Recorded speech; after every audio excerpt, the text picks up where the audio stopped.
dadweynaha ku dhaqan magaalada Ceergaabo ayaa aragtiyo kala duwan ka dhiibtay go'aanka xukuumadda Somaliland ka soo saartay isticmaalka adeegga SAD ee shirkadda Telesom. warkani waxa magaalada Ceergaabo nooga soo diray wariyaheena Cabdullaahi Xuseen Darwiish. dadweynaha ku dhaqan magaalada Ceergaabo ayaa ka hadlay dareenkooda ku aadan go'aanka xukuumadda Somaliland ka soo saartay adeegga SAD inaan lagu shuban karin la isagana diri karin wax ka yar $100. waxaana qaybaha kala duwan ee dadweynaha reer Ceergaabo oo arrimahaasi aragtiyooda ka dhiibanayeen hadalladoodii ka mid ahaa sidan. waxaan qabnay go'aanka lagu degdegay ma aha mid laga fiirsaday go'aankaas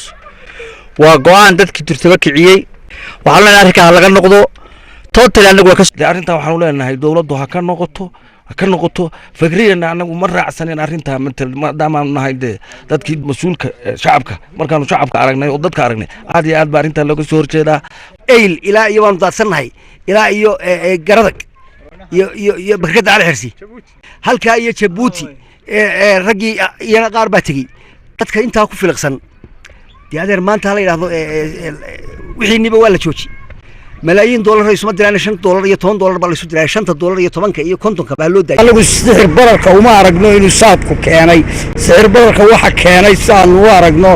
lacagta laanta ee faraha badan ee 5,000 ee la soo daabacay dawladdu iska sida disdaba jooga u soo daabacanayso saadku wuxuu ka qaatay sixirka koobaad buu ka qaatay horta isagu sixir bararka hana layna ka joojiyay aqal galbay ahaan lahayd mobilka wax $100 ka badan yaan lagu shuban oo wax aqalka gali kara bay ahaan lahayd mobilkayga marka $100 wax ka badan laga xayiro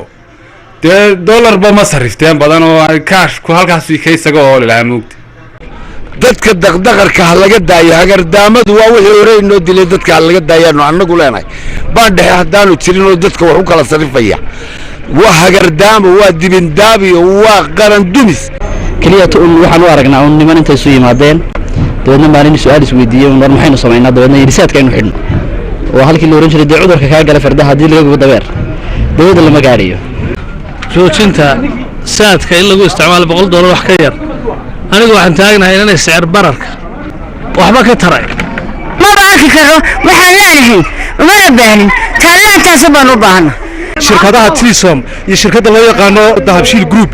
waxaan iyagana talaabadii madaxweynuhu ku soo jeediyay inay lacagta ku xanibaan $100 ilaa $1 wixii ka yar inaan xawili karin waanu ku hambalyeynaa madaxweynaha talaabada uu qaaday